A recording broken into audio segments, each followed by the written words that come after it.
Hola, buenas tardes a todos. Vamos a resolver el examen Selectividad Física de Castilla y León, examen de julio de 2021. La primera pregunta dice, calcule la densidad media de un planeta esférico de 6.000 kilómetros de diámetro. Tened cuidado con los datos porque yo la primera vez que lo hice, no sé, leí 6.000 kilómetros y el diámetro ni lo leí. Y lo puse aquí en el radio y por lo tanto está mal. ¿Cómo puntúan? ¿Cómo penalizan ese error? Pues la verdad es que no tengo ni idea. Yo creo que no deberían de penalizarlo mucho porque se supone que en segundo bachillerato todo el mundo sabe diferenciar entre radio y diámetro, pero no está bien el ejercicio. Así que tened cuidado. Si la aceleración de la gravedad en su superficie es 4 metros segundo elevado a menos 2. Bueno, si nos da la gravedad es para utilizar la ecuación que nos da la gravedad en la superficie de un planeta. Constante de gravitación más el planeta radio del planeta al cuadrado. Sustituimos, despejamos la masa y obtenemos un valor de 5,4 por 10 elevado a 23 kilogramos. Fijaros, recordar que la masa de la Tierra era aproximadamente 6 por 10 elevado a 24. Bueno, pues esto es un planeta que tiene 10 veces masa, 10 veces menos de masa, lo cual parece medio razonable puesto que su radio es 3 por 10 elevado a 6 metros. Recordar que la Tierra era 6 por 10 elevado a 6, más o menos, 6,37 por 10 elevado a 6. Bueno, lo que quiero decir que en este tipo de problemas, si nos salen aquí 8 gramos, evidentemente está mal. Por lo tanto, los resultados nos pueden dar una orientación de si estamos haciendo bien el problema o no. Y ya densidad es igual a masa partido volumen. Conocemos la masa, que acabamos de calcularla, y el volumen de una esfera, 4 tercios de pi r cubo. Lo calculamos y obtenemos un valor de 4.774,65 kilogramos por metro cúbico. Recordar que la densidad media de la Tierra, creo recordar que era unos 5.500. O sea que está en el mismo orden, lo cual da indicios de que puede estar bien hecho el ejercicio. Segundo, un satélite artificial de 100 kilogramos de masa orbita alrededor de la Tierra con un periodo de 12 horas. Calcule la energía requerida para pasar el satélite de una órbita a una órbita geoestacionaria. ¿Qué vamos a hacer? Es calcular la energía mecánica del satélite en las dos órbitas, para lo cual necesitamos saber el radio de la órbita. Es decir, necesitamos esta ecuación, la que relaciona el radio con el periodo. Esta ecuación la conocéis todos, la de la velocidad. ¿Cómo se obtiene? Igualando la fuerza de atracción gravitatoria entre la Tierra y el satélite y despejando la velocidad. Pero la velocidad es constante, puesto que la órbita es circular, y por lo tanto velocidad también es igual a 2πr partido periodo, espacio partido tiempo. Por lo tanto, v cuadrado sería igual a 4, pi cuadrado, r cuadrado, t cuadrado, y sería igual al cuadrado de esto, es decir, igual a gm partido r. ¿Por qué hacemos esto? Para buscar una ecuación que relacione el radio de la órbita con el periodo, que es esta de aquí. Y ahora sustituimos, lo conocemos todo, la constante de gravitación, que nos la dan al final del examen, la masa de la Tierra, que también nos la dan al final del examen, el periodo, que es 12 horas, multiplicamos por 3.600 para pasar a segundo y elevamos al cuadrado, y 4 pi cuadrado. Y obtenemos esta distancia, este radio de la órbita, 2,66 por 10 elevado a 7. Si sustituís 12 por 24, sería el doble al cuadrado, que es 4. Raíz cúbica de 4 por este valor. Raíz cúbica de 4 por este valor. Y obtenemos un valor de 4,22 por 10 elevado a 7. Eso sería la segunda órbita, la de la estacionaria. ¿Qué energía tenemos que aportar? La energía mecánica final menos la inicial. Esta es la ecuación de la energía mecánica que también se puede deducir. ¿Cómo? Pues igualando la energía mecánica en la superficie. La energía mecánica es la suma de la energía cinética más la energía potencial. Energía cinética un medio de mv cuadrado, siendo v cuadrado gm partido r, y la energía potencial, recordar que es menos gmm partido r. Bueno, se opera y se obtiene esto de aquí. Lo conocemos todos, sustituimos y obtenemos un valor de 2,77 por 10 elevado a 8 julio. Siempre, evidentemente, un valor muy grande para mandar el satélite a una órbita más alejada. El 3 dice, este es fácil, el potencial eléctrico en un punto a una distancia d de una carga puntual Q es 600 voltios. Y el módulo del campo eléctrico en dicho punto es 200 newton por coulomb. Hay que determinar la distancia que las separa, el punto que separa de la carga y el valor de la carga. Estas dos ecuaciones las conocéis, el potencial eléctrico KQD o KQR, campo eléctrico, módulo del campo eléctrico KQR cuadrado o KQD cuadrado, como queráis. Sustituimos y obtenemos estas dos ecuaciones. Fijaros que las dos ecuaciones tenemos las dos incógnitas, por lo tanto, o por sustitución o como queráis. Yo en estos casos lo que veo bastante fácil es dividir. Si divido toda esta expresión entre todas estas, me quedaría 600 entre 200, que es 300. El 9 por 10 elevado a 9 se va con el 9 por 10 elevado a 9. Q partido D se va con Q partido D y me quedaría D, nada más. D será por lo tanto igual a 3 metros. Y ahora ya aplicamos o esta ecuación o esta, tanto me da para calcular la carga, se obtiene 2 por 10 elevado a menos 7 colombios, o lo que es lo mismo, 0,2 microcolombios. ¿Y esto qué es? El Fiat punto. Casi nada. Fiat punto. Un puntazo. Dos hilos conductores rectilíneos muy largos y paralelos entre sí están separados a una distancia d. Desde aquí hasta aquí, d. Por el primero de ellos circula 6 amperios. Por aquí. Se quiere que el campo magnético total sea nulo en el punto P. Aquí nulo. Por lo tanto, esta segunda corriente tiene que crear un campo magnético si la primera lo crea hacia adentro, la segunda lo tiene que crear hacia afuera. Y siguiendo la regla de la mano derecha, el sentido de la corriente tiene que ser hacia arriba. ¿De acuerdo? También conocido como regla del destornillador. Seguimos. ¿Cuál debe ser el valor y sentido? El sentido ya lo hemos dicho. Y el valor de la corriente que circula por el segundo hilo. Bueno, pues los dos sentidos tienen que ser opuestos, pero los módulos tienen que ser iguales. Recordad, la ecuación que me da el campo magnético creado por una corriente eléctrica es igual a mu sub 0 y 2pi r. B sub 1 tendrá que ser igual a B sub 2. Mu sub 0 y sub 1, 2pi r sub 1. Se va un mogollón de cosas aquí, me queda esto, despejamos y sub 2 y obtenemos un valor de 2 amperios. R sub 1 sería 3 cuartos de D y R sub 2 sería 1 cuarto de D, o lo que es lo mismo, 0,75 D y 0,25 D. De esa forma, D y DB y D se van a tomar viento. 5. Una espira circular de 18 centímetros de radio, ahora no de diámetro, menos mal, hay que pasarlo de todos modos a metros, fijaros que aquí 0,18, se encuentra en el seno de un campo magnético uniforme de 0,1 Tesla. El campo es perpendicular al plano de la espira, como muestra la figura. Estas crucecitas lo que indica es que el campo va hacia adentro. Si fuera hacia afuera, serían puntitos. ¿Cómo podemos recordar eso? Pues un compañero mío decía que sería como una flecha. La flecha que sale hacia arriba estaría asomando la puntita, pero si va hacia abajo, hacia adentro del folio o de la pantalla, se vería una cruz de la parte trasera del dardo, de la flecha. Bueno, nos dicen que el campo magnético se duplica en un tiempo de 0,3 segundos. Es decir, que pasa de 0,1 a 0,2 en 0,3 segundos. Determina el valor de la fuerza electromotriz inducida en la espira y el sentido de giro de la corriente. Veamos el sentido de giro. El campo magnético se va a duplicar, es decir, va a ir hacia adentro el doble de flujo magnético. Por lo tanto, se va a crear un campo magnético que se va a crear una corriente eléctrica que crea un campo magnético hacia afuera para compensar el aumento de campo magnético hacia adentro. Va a crear un campo magnético hacia afuera. Y siguiendo la regla de la mano derecha o del destornillador, el sentido de la corriente tendrá este que está aquí indicado con flecha, ¿de acuerdo? Que sería el sentido contrario a las agujas del reloj. Bien, fuerza contra el electromotriz es igual a menos la derivada del flujo con respecto al tiempo, o si la variación es regular, menos incremento del flujo con respecto al tiempo. Aquí en vez de D, vamos a poner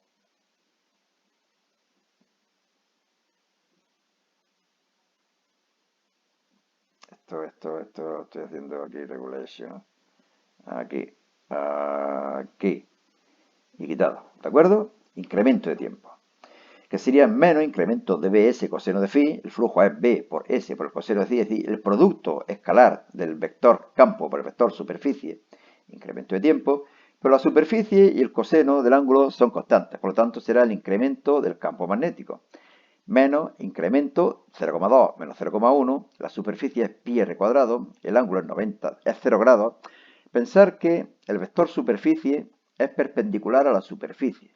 Si el campo magnético va hacia adentro y el vector superficie es perpendicular a la superficie, el vector superficie y el vector campo magnético serán paralelos. Por lo tanto, 0 grados o 180, como queréis.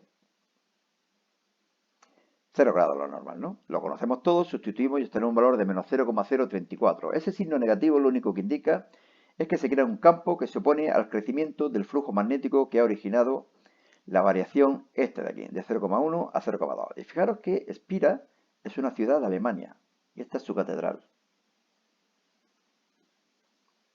Vamos al ejercicio 6. Una fuente genera ondas armónicas de 0,4 milímetros de amplitud y 12.000 hercios de frecuencia, que se propagan a una velocidad de 340 metros por segundo. Esta es la velocidad del sonido en el aire, por lo tanto, la fuente es una fuente de agua, ¿no? Como esta, por ejemplo, de la Alhambra. Precioso, ¿verdad? Muy bonita Granada. En el sentido positivo del eje X, ese sentido positivo hace que aquí haya un signo menos, ¿de acuerdo? Si fuera hacia la izquierda, aquí habría un signo más. En el instante inicial, la elongación en el origen es 0. Determine la ecuación general de la onda. Nos dan la amplitud, nos dan la frecuencia, nos dan la velocidad y nos dicen que I, para x igual a 0 y t igual a 0, es 0.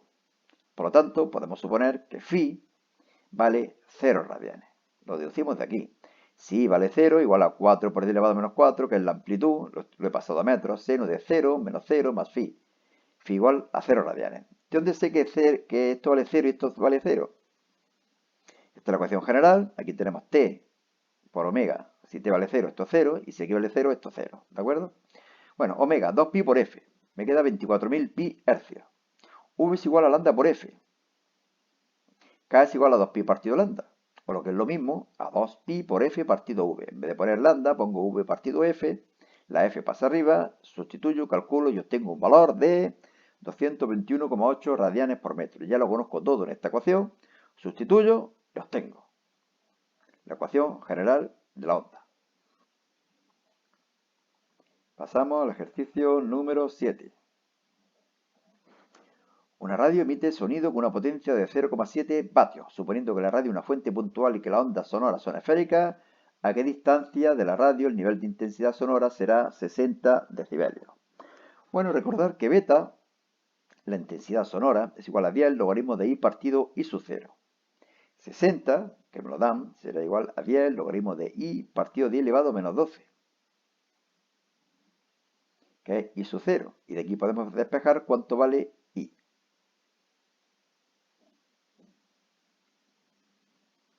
Y ahora, sabiendo I, puedo calcular R. La intensidad es igual a la potencia partido de superficie. Potencia me la dan. Superficie es 4pi r cuadrado, la superficie de una esfera. Y de aquí despejamos R. Y obtenemos 236 metros. Es decir, que me tengo que poner a 236 metros de esta chorba para tener esa sensación sonora, esa intensidad sonora de 60 decibelios.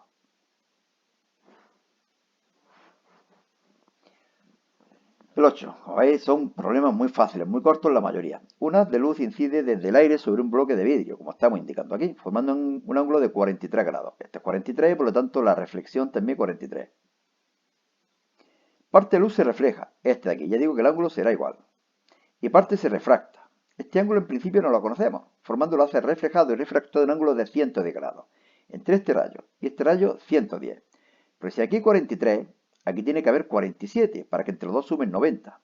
Y si esto es 47, esto de aquí será 110 menos 47, que si no me he equivocado son 63. Y si esto es 63, como entre los dos suman 90, este de aquí será 27. Y una vez que sé el ángulo de incidencia y el ángulo de refracción, pues puedo calcular n sub 2, que es lo que me piden. ¿Cómo se llama esto? Joder, barbaridad. Y no lo he calculado. Bueno, ahora lo hacemos. Índice de refracción, ¿no? V es igual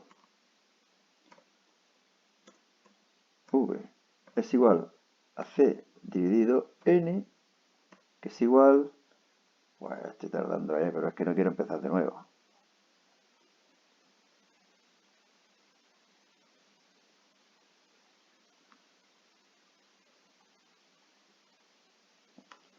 Tres por 10 elevado a 8 dividido 1,5, o lo que es lo mismo, vamos a hacer esto así, esto por aquí, esto por aquí, esto por aquí, y ahora cambiamos esto por esto, 2 por 10 elevado a 8, y ahora tenemos que poner aquí las unidades. Unidades por aquí, metros partido segundo. Bueno, perdonad, la verdad es que he tardado un mogollón, esto además habría que cambiarlo, pero bueno, ya lo haré yo luego. Me da un valor de 2 por 10 elevado a 8 metros por segundo. Es la velocidad de la luz dentro del vídeo, ¿no? Era vídeo. Vale, de acuerdo. Ya aprovecho para decir una cosa. Y es que en este blog, selectividadjosecuenca.blogspot.com, podéis encontrar en formato PDF todos los exámenes que estamos colgando en el canal. Es decir, que aquí en el vídeo, pues bueno, esto me ha salido hecho un pequeño churro, pero en el blog lo tendréis ya arreglado, solucionado. Bien, seguimos. El 9. Determine la posición y tamaño de la imagen de un objeto de 6 centímetros de altura, es decir, I igual a 6 centímetros, cuando se coloca a 40 centímetros de una lente divergente, es decir, es igual a menos 40. Divergente, por lo tanto, distancia focal negativa, de acuerdo, como lo dan aquí, menos 20 centímetros.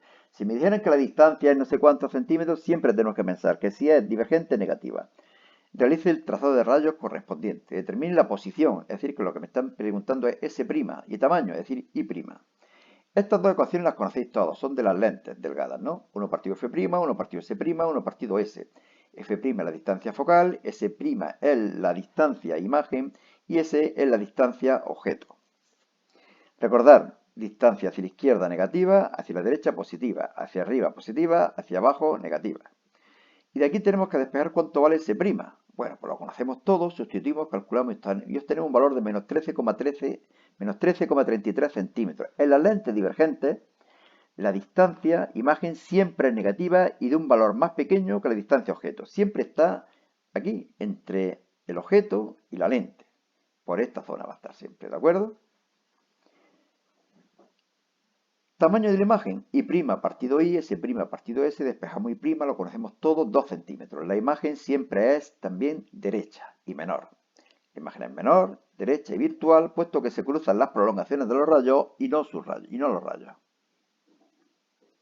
Ejercicio número 10, fijaros que son todas preguntas cortas, fáciles. Calcule la longitud de onda de de Broglie para un electrón cuya energía cinética es 300 electronvoltios. La energía cinética, un medio de mv cuadrado, V es igual a la raíz cuadrada de 2 veces la energía cinética dividido por la masa. ¿Cuánto es la energía cinética? Pasamos del electrón-voltio a julio multiplicando por el valor absoluto de la carga del electrón, 4,8 por 10 elevado a menos 17 julio. Y ahora transformamos esta ecuación que todos conocéis, que nos da la longitud de onda de Broglie. En vez de poner velocidad, ponemos lo que hemos obtenido. Raíz cuadrada de 2, energía cinética, masa. Esta masa, que está afuera, la metemos dentro como m cuadrado y se va una de las dos masas con la de abajo. Me queda la ecuación así. Lo conozco todo, sustituyo, calculo y obtengo un valor de 7,09 por 10 elevado a menos 11 metros. Y no sé si habrá más. Pues sí, creo que hay dos más, nada menos. Fijaros qué cortos son. El yodo radiactivo, yodo 131, tiene un periodo de semidesintegración, semivida de 8,02 días. Os recomiendo que lo paséis normalmente a segundo. Calcule la actividad inicial de 1 microgramo. Hay que pasarlo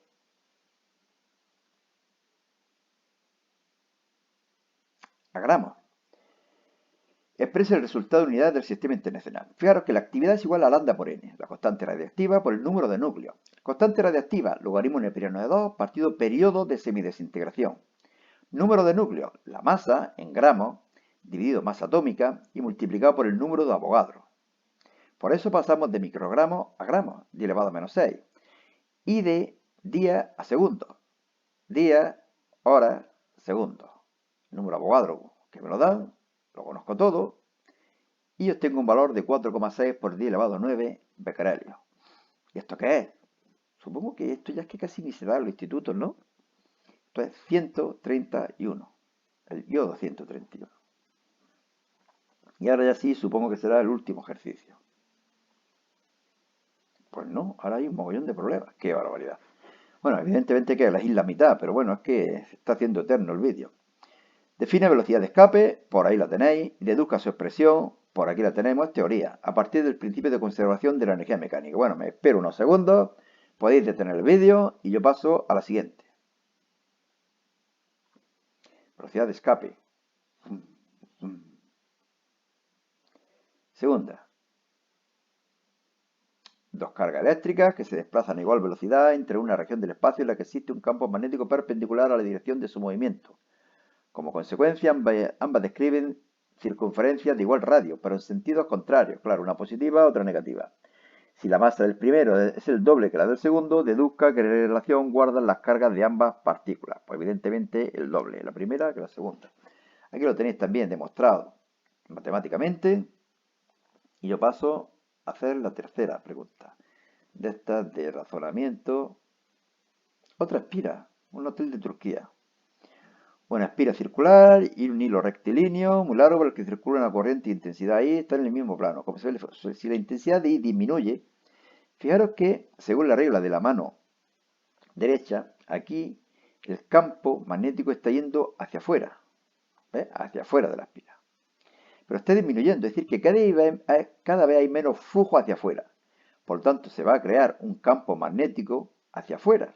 ¿Y cómo crea la corriente un campo magnético hacia afuera? Yendo en este sentido. Regla de la mano derecha. ¿De acuerdo? Bueno, ya digo que podéis leerlo, reservar en el Hotel Espira. Hay unos campos magnéticos magníficos. Y vamos a ver este ejercicio, que no sé si es lo último. Cuando una onda, fijaros que en Castellón hay un pueblo que se llama Onda, se propaga pasando de un medio a otro, A al B, su longitud de onda se reduce. Si se reduce la longitud de onda es que la velocidad es más pequeña. Razones cómo se modifica su velocidad es más pequeña y su periodo. El periodo no cambia, puesto que la frecuencia no cambia. Al pasar de A a B, demostración, por ahí. Paso al siguiente. Todavía hay 5, qué barbaridad, qué examen. Un objeto de altura h se encuentra a una distancia d de una lente convergente y se forma una imagen de altura h partido 2. Por lo tanto, I' partido I sería igual en principio a 0,5. Discuta si la imagen es real, virtual, derecha o invertida. El valor negativo, vamos a poner aquí, el valor es negativo, puesto que la imagen es invertida como vemos aquí, ¿de acuerdo? Bueno, pues I' partido I igual a S' partido S igual a menos 0,5. Es decir, que S' es igual a menos 0,5 S. Aplicamos esta ecuación. Fijaros que las S al final están relacionadas con F' de esta forma. S es igual a menos 3F. A menos 3F'. F' era esto, pues el triple. 1, 2 y 3. Y aquí estaría el objeto. La imagen, esta de aquí, que como veis es la mitad, pero invertida. Bueno, vamos a ver si hay otro. Otro ejercicio, casi nada. Teoría pura y dura, así que lo dejo. Analice la veracidad del siguiente enunciado. La energía cinética de los electrones arrancados de un metal por efecto fotoeléctrico es directamente proporcional a la intensidad de la luz incidente. Evidentemente, falso.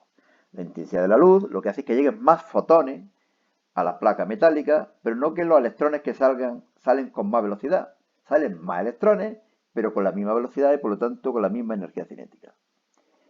Bueno, y supongo, hombre, ya está bien. Estas eran las constantes que se utilizan en el examen y listo, papeles, ¿de acuerdo?